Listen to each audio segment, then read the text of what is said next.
Industries AS loeb oma ajaloo alguseks 1889. aastat, mil Balti sakslane Richard Meyer lõi Eesti esimese keemiatehase. Tänasemal kujul võib lugeda alguseks erastamisjärgset AS-i Flora. Tegu on tarbekeemiaettevõttega, mille põhitoodangu moodustavad pesemis- ja puhastusvahendid ning autokeemiatooted. Otsisime lahendusi ohtlike kemikaalide kasutamise vähendamiseks. Soovisime eemaldada toodetest või vähendada 4 ohtliku komponendi osakaalu, milleks olid perboraat, perkarbonaat, etanool ja monoetüleenglükool. Samal ajal oli meie jaoks oluline mitte teha järeleandmisi toodete tõhususes ning järgida tarbijatele vastuvõetavat toote hinda. Uuringute tulemusel viidi läbi toodete retseptide olulised muudatused.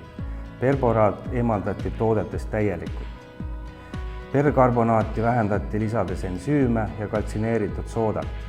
Arendati välja ka uus toode, sapiensüümil põhinev plekieemaldusvahend. Oluliselt muudeti pulbrilisi plekieemaldusvahendeid. Etanooli ja monoetüleenglükooli ei olnud võimalik meie poolt seatud tingimuste kohaselt asendada. Projekti tegevused tõid siiski kaasa väga positiivseid muutusi, eeskätt keskkonnahoius. Vähendati ohtlikke aineid ringluses nii nende keskkonda jõudmise aspektist kui ka seoses tarbimise ja käitlemisega. Lisaks paranes tarbijate rahulolu ning ka töötajate töökeskkond. Majanduslikku kasu ettevõtte asendustest ei saa, pigem vastupidi, kuna ohutumad ained on enamasti märkimisväärselt kallimad.